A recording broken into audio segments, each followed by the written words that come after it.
Fala aí rapaziada, como é que vocês estão? Antes do vídeo começar, não esquece de deixar o like, se inscrever no canal e comentar alguma obra que você gostaria de ver aqui. Então é isso, fiquem com o vídeo. A Cuca do Mar diz pro Peixe Bagre que ele arranjou outra pessoa para acompanhar ele. Essa pessoa é seu contratante, que já o pede para seguir. Quando de repente ele dá de cara com a senhora, a vovó Hong, aquela que maltrata criaturas marinhas. O carinha se pergunta por que ela veio ali, enquanto cumprimenta ela. Mas ela já meteu um tapão na cara dele para ele ficar esperto. A vovozinha tá esculachando ele por não conseguir capturar nenhuma criatura marinha para a família. Quando ela percebe o Peixe Bagre, ela já pula para cima dele. Ela fica elogiando ele, dizendo que ele tem um ótimo físico e que deseja fazer um contrato com ele. Enquanto isso, o carinha já meteu o pé e abandonou o Bagre ali mesmo. Chama a serva pedindo para ela se aproximar. Já podemos ver algumas informações dessa serva. Reencarnada, amiguinha do Prota. Raça Atlante. Serve da família Kill das Cidades dos Corais. Estado atual, perda de memória. A vovó joga a bolsa na cara dela dizendo para ela levar para dentro e que vai dar uma volta com a nova criatura marinha dela. A serva cai no chão e aceita o pedido.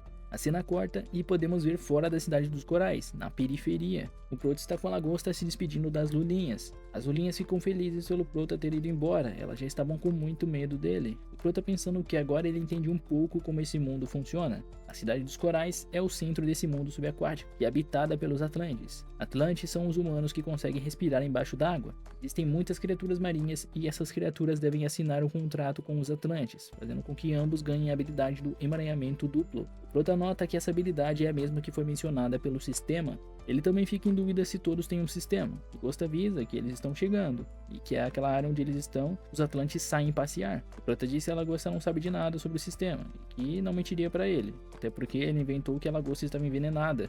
Eles percebem algo e é a vovó em cima do Peixe Bagre.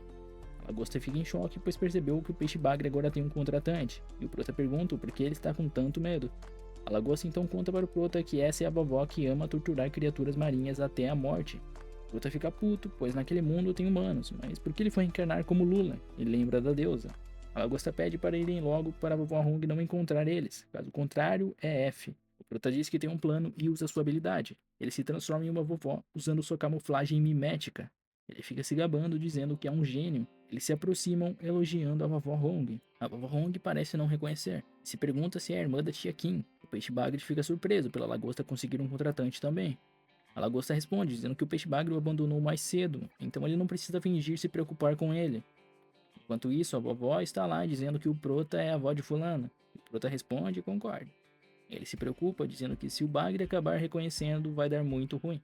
Enquanto elas estão interagindo, o Peixe Bagre nota um aroma meio familiar e lembra que é o mesmo aroma daquela lula e acha que ele deve estar por trás disso. O Peixe Bagre então dedura ele, dizendo que aquela mulher é uma criatura marinha e pede para ela o torturar. Eles se afastam irritados por terem sido descobertos. A vovó fica surpresa por realmente ser criaturas marinhas. Já diz para eles que eles não vão escapar. A lagosta está em choque, enquanto o Prota está querendo lutar. Diz para usarem um velho truque. A lagosta percebe o que ele quis dizer e já mete o pé dali. Enquanto a vovó está se preparando, dizendo que essas duas criaturas marinhas ousaram vir até a porta da casa dela e ativar a técnica do emaranhamento duplo.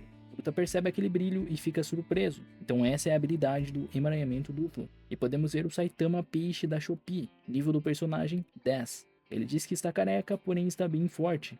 O Prota pergunta o que era aquilo, enquanto o Homem-Peixe de um soco fica se achando. O Prota pensa ali se essa técnica deixa as pessoas carecas, se esse for o caso, ele não quer. O Peixe de um soco fica irritado e mete um socão, e solta a técnica do punho temperatura ultra alta. O Prota fica surpreso por ter fumaça no fundo do mar, e usa a lagosta de escudo. Ela toma só um e já é cozida instantaneamente. O Prota fica ainda mais surpreso pelo poder dessa técnica.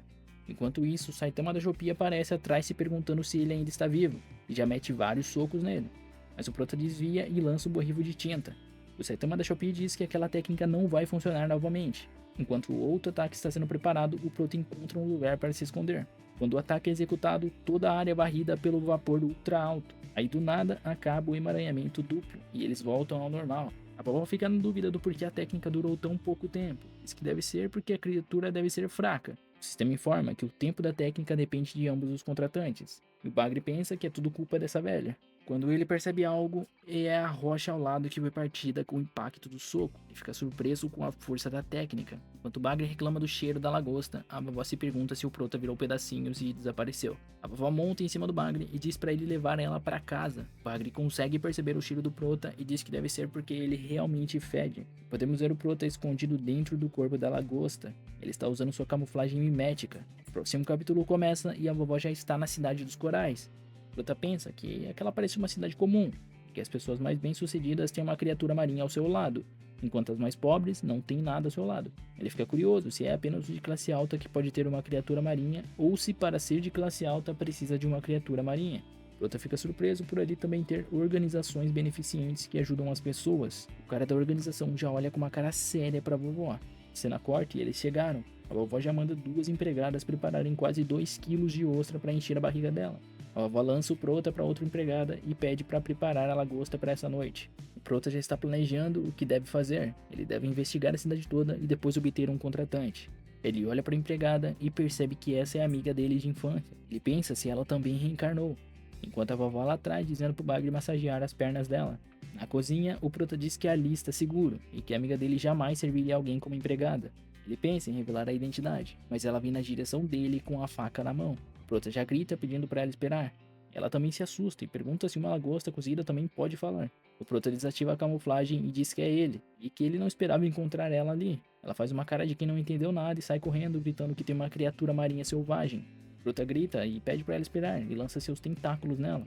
Ele diz que ele é o Protinha e que reencarnou ele também. Ela pergunta, o Protinha? Ele fica relaxado por ela reconhecer, mas ela pergunta quem é o Protinha. Prota pergunta se ela não lembra dele. E a cena corta e o capítulo acaba. O tratante da Cuca do Mar, ou melhor, Lorde Dragão, ele está perguntando quanto tempo eles vão ter que esperar. O Lorde Dragão diz para ele não se preocupar, apenas aguardar até que as feridas dele se curem, e não comente sobre isso para ninguém. Ele está pensando que reencarnou nesse mundo faz 3 meses e que a deusa disse para ele que ele será eterno caso ele chegar no ápice daquele mundo. Ele estava achando que seria fácil, porém, quando lutou com um tal de Tilba da Seita do Sul, ele notou que não era só ele que veio para esse mundo, que os mais perigosos são os reencarnados. Ele fala para o contratante dele que o foco é acumular força e depois derrotar todos os competidores reencarnados. E podemos ver os status dele. Dragão Crocodilo Rei, nível 60. Quando o dragão está dizendo o que ele precisa fazer, o contratante desaparece. Podemos ver ele dizendo que o dragão só fala abobrinha, de esperar e não sei o que, blá blá blá. A cena corte, o Prota está contando o que aconteceu para a amiga dele. Ele pergunta se ela entendeu, mas ela responde perguntando se os golpistas estão tão bons como histórias. O Prota já tá de saco cheio, pois não sabe como fazer ela acreditar. O sisteminha aparece e diz que assinar contratos pode desbloquear cláusulas ocultas, e podemos ver novamente os termos do contrato. O foco aqui é que algumas memórias que foram bloqueadas possam acabar sendo desbloqueadas quando o contrato for feito. Prota pensa no simples para eles fazerem um contrato, e pede para ela pressionar a digital ali, mas ela se nega e diz que mesmo sendo uma empregada, ela sabe o que ele tá tentando fazer. O sisteminha também informa que se os dois não quiserem, é impossível fazer o contrato. Prota fica puto e reclama do sistema. De repente, o dragão crocodilo aparece dizendo que tudo que ele tá falando é verdade. O dragão crocodilo diz que nesse mundo existe a técnica do emaranhamento duplo, porém somente os reencarnados conseguem ter acesso ao sistema de fato. A amiga do Prota pergunta o que é aquela tela. Prota fica surpreso por todos conseguirem ver a tela do sistema. Ele tem a certeza agora de que é realmente a amiga dele. Porém, ele pergunta para o crocodilo o motivo dela não ter as memórias do passado. E ele explica que algumas pessoas de outro mundo têm algumas memórias restringidas por algum motivo. Ela, não entendendo nada, fica irritada. O Prota fica na dúvida da quantidade de pessoas que foram enviadas para esse mundo e comenta sobre a deusa Naná. O crocodilo diz que também a conhece. A amiguinha está dizendo para eles que se a vovó ver eles ali vai dar muito ruim, mas do nada o Prota estica seus tentáculos e puxa a amiguinha, pois o crocodilo tentou dar um ataque. O crocodilo informa que todos de outro mundo são inimigos e devem morrer. A deusa explicou para ambos sobre alcançar o ápice do mundo ou ser deletado. O crocodilo se aproxima e diz que não vai deixar mais as pessoas de outro mundo evoluir. O Prota diz que ele entendeu errado, basta apenas chegar no topo e não precisa eliminar ninguém. Enquanto pensa sobre a aura do crocodilo estar acima de qualquer oponente que ele já enfrentou nesse mundo. O crocodilo pergunta se faz sentido ele poupar o Prota agora e esperar ele ficar forte para se tornar um incômodo depois, e avança para cima dizendo que ambos vão morrer. O Prota percebe o ferimento no peito dele e usa a habilidade do borrifo de tinta, mas não parece afetar o crocodilo. Porém, o Prota está usando seus tentáculos e está em alta velocidade. Ele o acerta bem no ferimento do crocodilo, fazendo ele gritar de dor. Prota pede pra amiguinha fugir, e ela fica impressionada, mas o crocodilo pega o Prota e espreme ele, e depois o arremessa. A amiguinha consegue pegar o Prota na mão, dizendo que o Prota tentou defender uma simples empregada como ela. O Prota diz que na vida passada ele prometeu sempre proteger ela. Já aparecem algumas memórias e já podemos ver. Ela pergunta quem é realmente o Prota, e ele responde dizendo para ela fazer um contrato se ela realmente está disposta a saber. Então ela aceita, e o sistema já avisa. Contrato feito. Ambos começam a brilhar e já deixa o like no vídeo. Muito obrigado por assistir até aqui e até a próxima. Valeu!